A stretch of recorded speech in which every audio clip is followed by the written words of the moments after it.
Hagamos un experimento. Mírame a los ojos. ¿Sientes alguna conexión? Es bastante extraño. Aunque sintamos que nos estamos mirando, no es cierto. Tú probablemente estás viendo una imagen mía reproducida en la pantalla de tu computador, celular, televisor o cualquier aparato electrónico que esté reproduciendo este video. Y yo, en este momento, que es mi presente, pero su pasado, estoy viendo esto. Cuando yo grabo este video, ustedes son esta cámara. Y yo controlo qué les muestro, porque yo soy la escritora, la camarógrafa y la editora de este video. Además, yo en este momento no le estoy hablando a nadie. Este video logra su objetivo, que es comunicar, cuando alguien más lo ve y lo escucha. Así que gracias por verlo y comentar y darle like y suscribirte a mi canal, etcétera, etcétera, etcétera. Nos pusimos un poquito meta al principio de este video porque hoy vamos a hablar de una teoría que fue creada para analizar las películas, especialmente el cine de Hollywood, pero que en los últimos años se ha popularizado y se usa para hablar de muchas cosas. El male gaze. El male gaze, o mirada masculina, fue un término creado por Laura Mulvey en su famoso ensayo de 1975, Placer visual y cine narrativo. Actualmente el término male gaze se utiliza para describir toda clase de cosas que se relacionan con cómo los hombres ven a las mujeres como un objeto. El objetivo de este video es devolvernos al texto inicial de Mulvey y entender qué es realmente a lo que ella llama male gaze, cuáles son sus causas y sus características. Mulvey explica su teoría analizando películas famosas de su época, como Vértigo y La ventana indiscreta de Alfred Hitchcock. Pero ya no estamos en 1975. Entonces, en este video vamos a utilizar las películas de un director que ha sido criticado varias veces por utilizar a las mujeres en sus películas solo como objetos bonitos de ver. Tanto que tiene una escena en donde compara un carro hermoso con una modelo de Victoria's Secret. Mira esas curvas, ¿no es elegante? Precioso, sensual, para evocar el cuerpo de la mujer ideal. Entendamos qué es realmente el male gaze según su creadora y veamos cómo sigue influenciando el cine comercial utilizando las películas de Transformers de Michael Bay.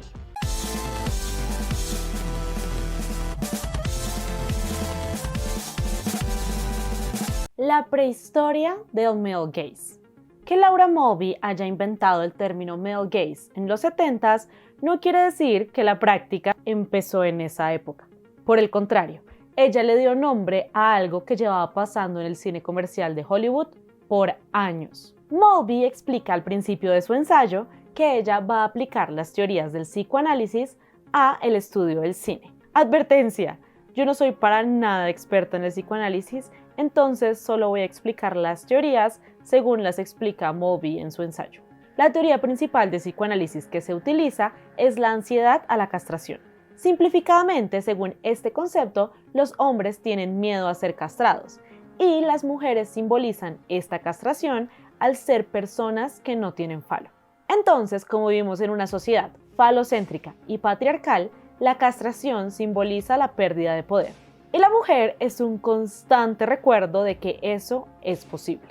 Como explica Mulvey, la mujer pues habita la cultura patriarcal como significante del otro masculino, aprisionada por un orden simbólico en el que el hombre puede dar rienda suelta a sus fantasías y obsesiones a través de órdenes lingüísticas que impone sobre la silenciosa imagen de la mujer, que permanece encadenada a su lugar como portadora de significado, no como productora de este. Como el mundo patriarcal pone a los hombres en el centro, las mujeres se vuelven un símbolo en el que ellos pueden proyectar significados. Esto me hace pensar mucho en esos panfletos en contra de la violencia a las mujeres que son como: ella podría ser tu mamá, tu hermana, tu hija. O sea, la mujer solo es relevante por su relación con un hombre y por lo que significa para él. Ella no crea significados. Ella es el significado de alguien más. 3 años antes de la publicación de Placer visual y cine narrativo, el crítico de arte John Berger sacó una serie para la BBC llamada Ways of Seeing, o formas de mirar. El objetivo de esta serie era criticar la estética cultural occidental tradicional, cuestionando las ideologías ocultas en imágenes visuales. La serie famosísima de John Berger muestra cómo el arte revela los sistemas políticos y sociales de donde se creó. Uno de los capítulos es sobre los cuadros de desnudos y cómo la mayoría son mujeres. Mujeres recostándose en cosas, mujeres mirando al espectador seductoramente, mujeres desnudas mientras las personas a su alrededor están vestidas. Berger nos explica que es para él un cuadro de un desnudo. Estar desvestido es ser uno mismo. Estar desnudo es ser visto desnudo por otros y no ser reconocido por uno mismo. Un desnudo debe verse como un objeto para ser un desnudo. Esta clase de cuadro fue muy popular en el arte europeo. Un cuadro en donde la mujer es un objeto que ver. Las mujeres de estos cuadros, por lo general, están solas y son conscientes de que están siendo vistas. Por ejemplo, esta pintura. Retrato de una mujer joven y un niño, como Venus y Cupido, de Sir Peter Lely, que fue comisionada por el rey Carlos II. En teoría son Venus y Cupido, pero en realidad era un retrato de una de sus amantes, Neowen. Él la muestra mirando pasivamente al espectador, quien la mira desnuda. Su desnudez no es una expresión de sus propios sentimientos, es solo un signo de sumisión. La pintura, cuando se la muestra a los demás, demuestra esta sumisión. Él es el dueño de la imagen de Neo, entonces es dueño de ella como un objeto. Uno de los momentos más interesantes del capítulo es cuando Berger compara las expresiones de las mujeres en los cuadros con las expresiones de las mujeres en revistas para hombres. Y las expresiones son las mismas. Él lo describe como que las mujeres tienen una expresión calculada frente al hombre que ellas saben que las está mirando, aunque no sepan quién es. Para mí, aquí hay claramente un comportamiento aprendido. Vemos tantas imágenes de mujeres seduciendo al espectador que recreamos esas expresiones cuando queremos seducir. Además, no sé si siempre queramos seducir. Tal vez es una expresión que aprendimos que tenemos que tener porque somos mujeres. Como la mayoría de los pintores de estas obras eran hombres, me imagino que así es como ellos querían ver a las mujeres. Berger lo explica muy bien, diciendo que pintas a una mujer desnuda porque disfrutas mirarla. Le pones un espejo en la mano y llamas a la pintura vanidad, condenando moralmente a la mujer cuya desnudez has representado para tu propio placer. Y así, de paso, repites el ejemplo bíblico de culpar a la mujer. Ya saben, el viejo, ella me sedujo. Si ella no quería acostarse conmigo, ¿por qué se viste así? Pero, ¿qué tiene que ver esto con el lenguaje audiovisual? Como nos explica Berger, esta es la forma que la mujer ha sido vista por los hombres y por ella misma por años. Entonces, cuando se pasó de la pintura a la fotografía y al cine, muchos de estos códigos y símbolos se mantuvieron, como vimos con las expresiones de las mujeres de las revistas. Podemos ver cómo esta forma de mostrar la imagen de la mujer se mantiene hasta hoy en día, tal como en el siglo XIX, en 1972 y en el 2021. ¿Qué es el male gaze?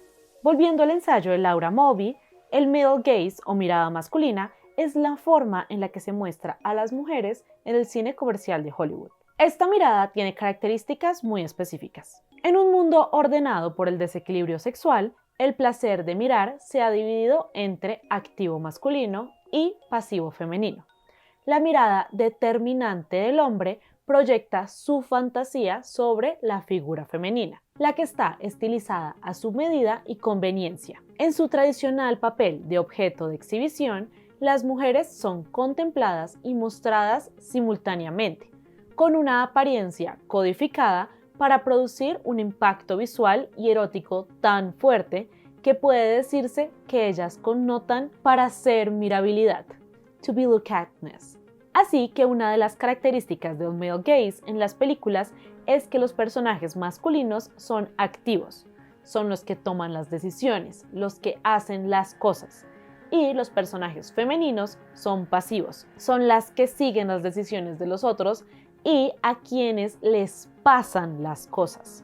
Aquí podemos ver cómo se sigue entendiendo a la mujer como un objeto. El objeto en sí no hace nada. Tú haces cosas con y al objeto. Pero la imagen de las mujeres no es cualquier objeto, sino un objeto que trae placer. Por alguna razón el ensayo se llama placer visual.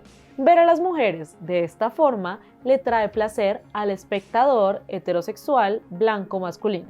El primero de estos placeres es llamado escopofilia, cuando el mirar en sí es una fuente de placer. En el cine, el espectador tiene el privilegio de mirar sin ser mirado. Además, la mayoría de películas son construidas de forma realista, es decir, que parece que estamos viendo a personas hacer cosas en su vida real, y nosotros tenemos un punto de vista privilegiado en el cual vemos sus vidas. Pero no solo vemos sus vidas, vemos su intimidad. ¿Cuántas escenas no hay de mujeres bañándose como ningún ser humano se ha bañado en la vida? Se bañan lenta y seductoramente, como si supieran que alguien las está mirando. Porque alguien las está mirando. De hecho, muchas personas las mirarán una y otra vez. Aquí tal vez se preguntarán qué pasa cuando los hombres también son grabados así, y hablaré de eso más adelante. El segundo placer que da el male gaze es el placer de la identificación. Aquí el espectador se identifica con el personaje activo de la película, viviendo sus éxitos como si fueran propios. Cuando el protagonista masculino se queda con la chica, es como si él mismo tuviera la chica. Estos dos placeres son casi que opuestos. En uno, te distancias tanto de la imagen de la mujer que ésta se vuelve un objeto que trae placer solo mirar. Y en el otro, te identificas tanto con el personaje masculino que sus acciones se vuelven las tuyas. Claramente esto no sucede en todas las películas, pero es la forma en la que Mulvey decidió analizar la popularidad de grabar las mujeres así en el cine comercial. Aquí llegamos a otra característica del male gaze, y es cómo se ve esta mirada en las películas. Ya hablamos de qué es lo que siente el espectador al verlo, pero ¿qué es lo que ve? Hay momentos donde la mirada masculina es una estética muy particular. Esto sucede cuando la historia de la película se detiene para mostrarnos el cuerpo de una mujer.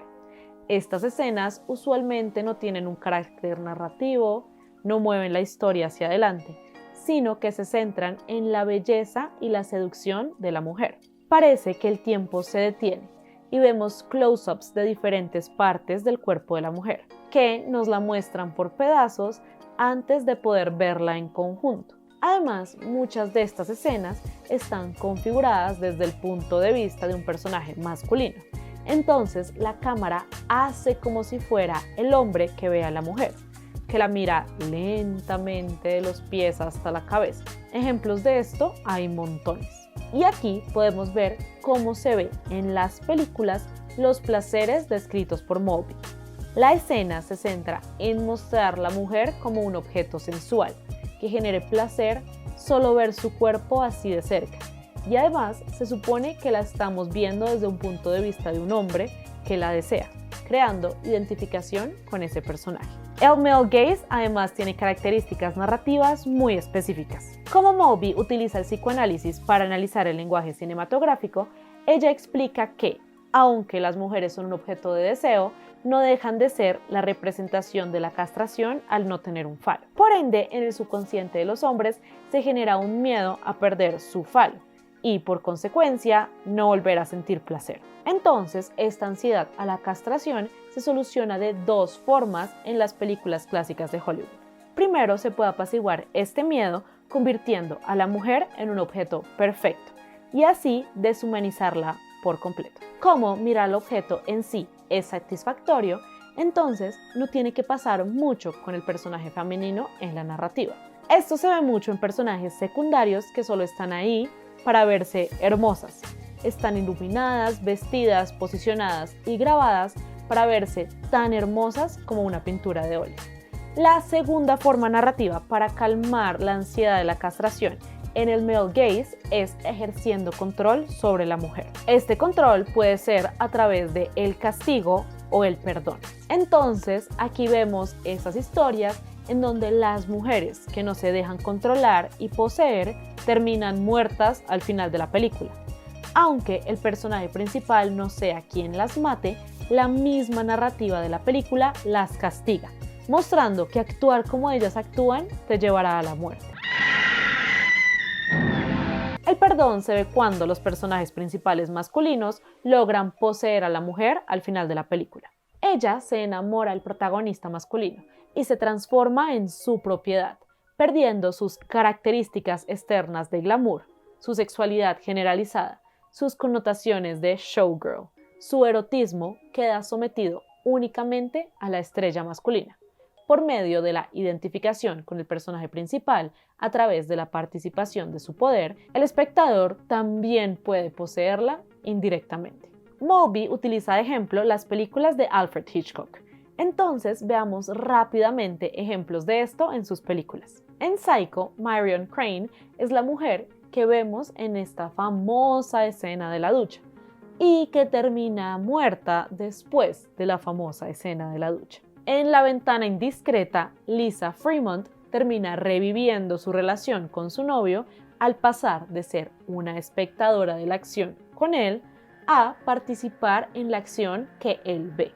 Mulvey tiene un gran análisis de La ventana indiscreta en su ensayo, entonces si les interesa se los súper recomiendo. Mulvey termina su ensayo explicando que el male gaze no solo se da en el cine, pero que en este medio podemos ver muy bien sus características por su habilidad de controlar la mirada. Por medio del encuadre de una toma y la edición se puede crear toda una narrativa y una estética en el medio audiovisual. Por ejemplo, la cámara puede mostrarnos el punto de vista de uno de los personajes o mostrarnos las imágenes de las películas desde un punto de vista de un narrador omnipresente. Cuando la mayoría de decisiones que se toman en torno a un personaje, que es una mujer, se toman para mostrarla como un objeto sexualizado, nos damos cuenta de la desigualdad y el sexismo que hay en las películas comerciales de Hollywood. Mulvey concluye que las películas de Hollywood no pueden alejarse del male gaze, porque toda su narrativa gira en torno a él. Entonces, que la mejor forma de combatirlo es haciendo películas independientes, que usen otro lenguaje, que no tengan narrativas lineales y que no les preocupe mucho la historia. Aunque la cosa ha mejorado en comparación a 1975, cuando Mulvey escribió su teoría, todavía hay muchas películas que nos muestran a las mujeres como un conjunto de partes sexys, cuyo único propósito es ser vistas. Así que veamos un ejemplo actual de cómo todas estas características pueden o no ser vistas en Transformers de Michael Bay. Mikaela Banes. Para ver el male gaze en acción, vamos a utilizar uno de sus ejemplos más famosos, el personaje de Megan Fox en Transformers. Transformers es una película del 2007 dirigida por Michael Bay, que está basada en el programa animado del mismo nombre. Michael Bay es un director que tiene una estética muy específica que ha sido parodiada hasta más no poder.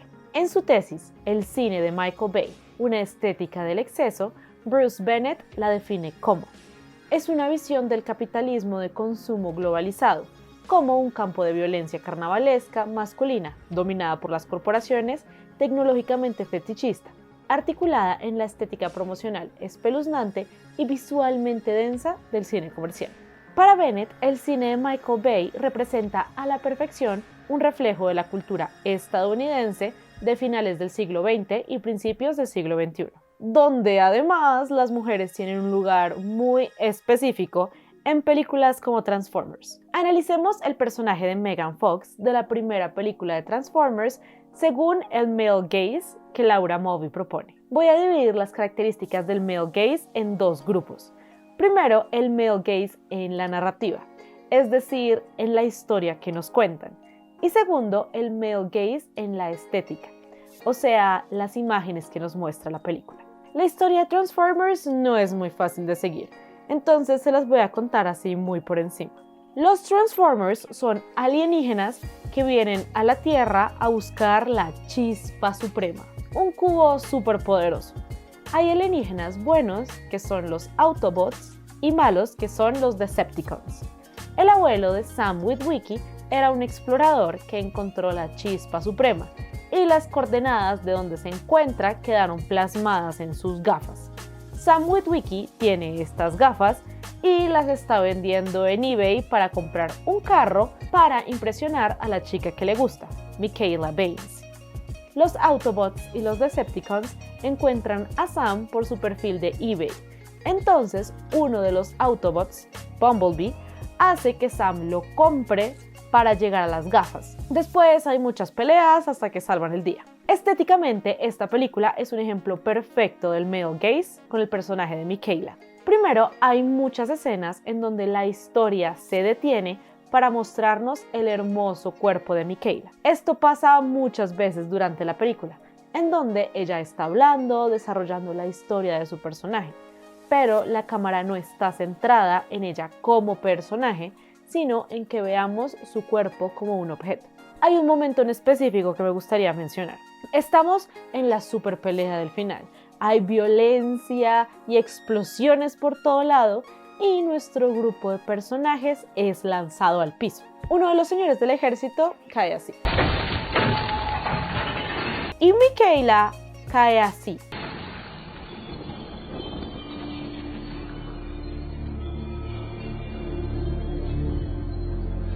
Literalmente me reí, pasa exactamente lo que Mulvey describe. Toda la pelea se detiene para que veamos la belleza de este objeto femenino. Otro gran ejemplo del male gaze en Transformers es que vemos al personaje de Megan Fox principalmente en close-ups. La cámara usualmente está muy cerca de su cara y de su cuerpo, mostrándonos su cuerpo como por pedazos. Es un mosaico de close-ups de una mujer bella. Una de las escenas más famosas de Transformers es cuando Mikaela revisa el motor de Bumblebee. Aquí vemos claramente los placeres de la escopofilia, el placer de ver y de identificarse con el personaje principal. El punto narrativo de esta escena es que conozcamos el personaje de Mikaela. Escuchamos su vasto conocimiento mecánico y ella nos cuenta un poquito de su pasado.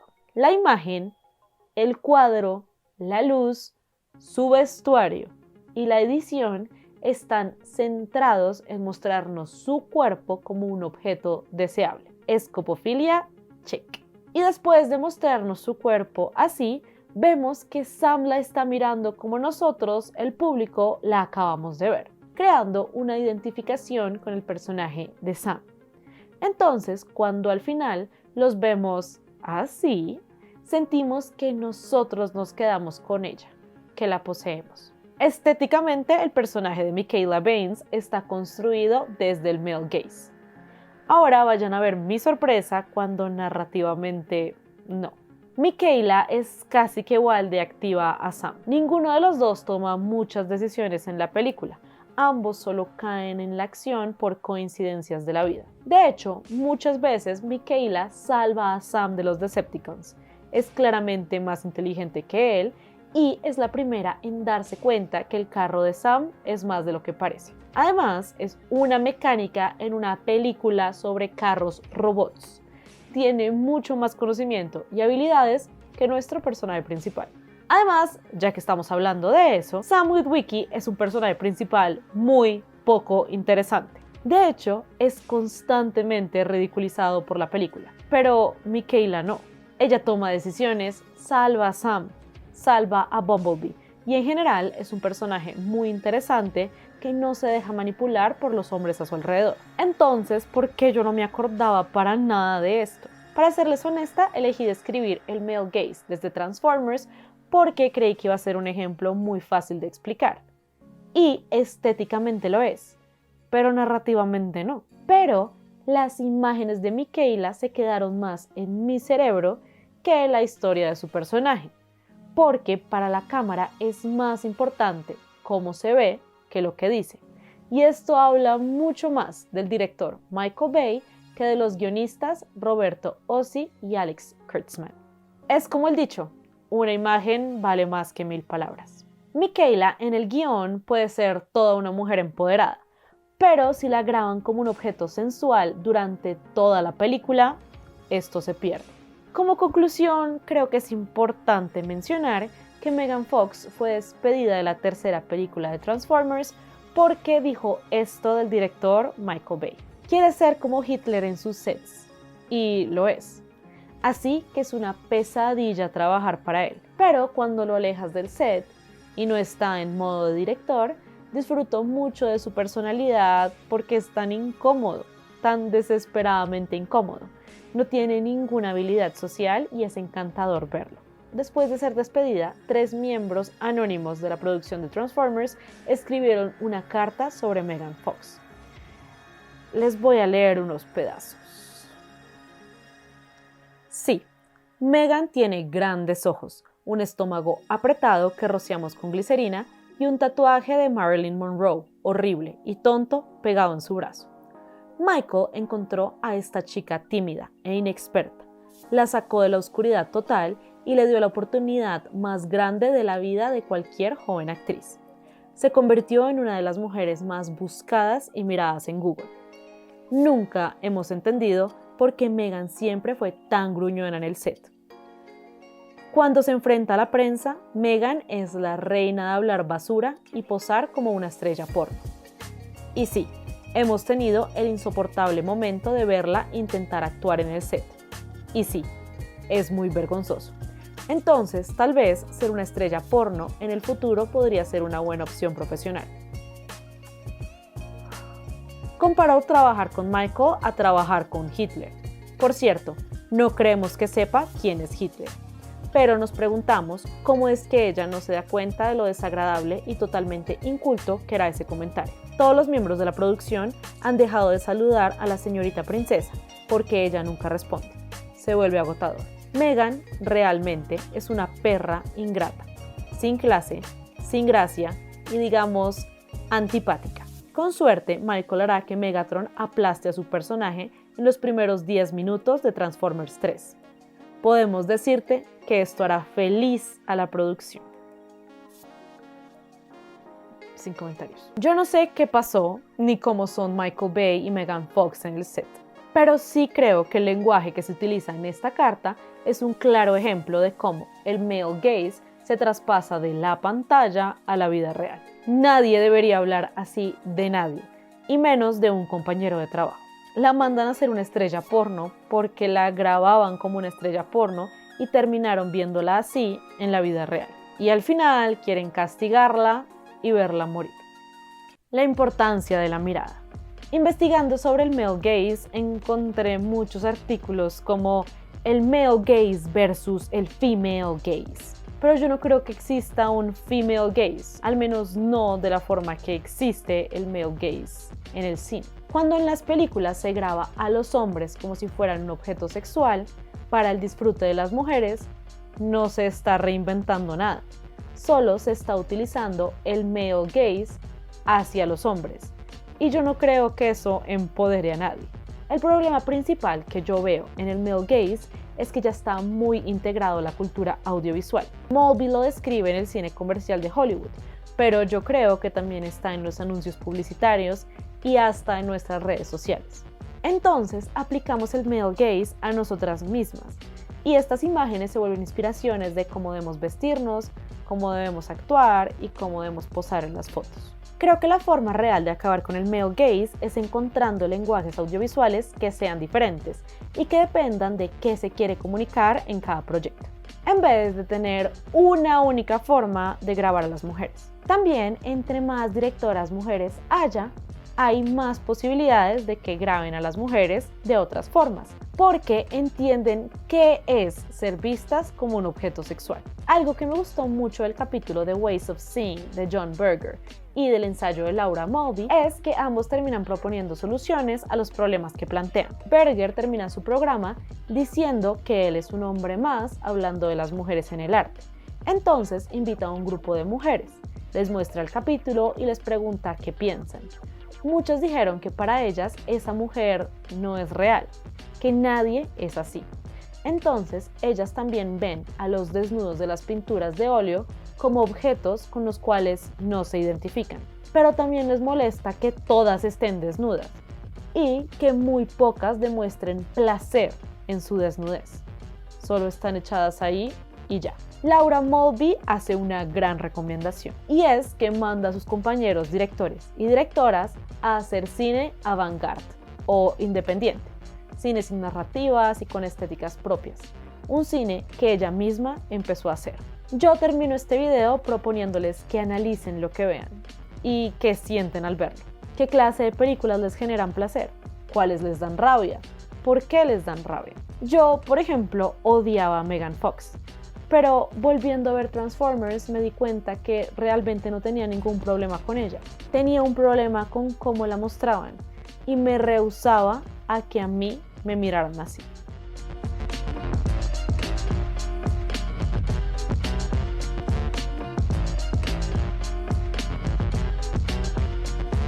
Oh, you're cute. Name's Willie. Yeah. Say my name. Say my name.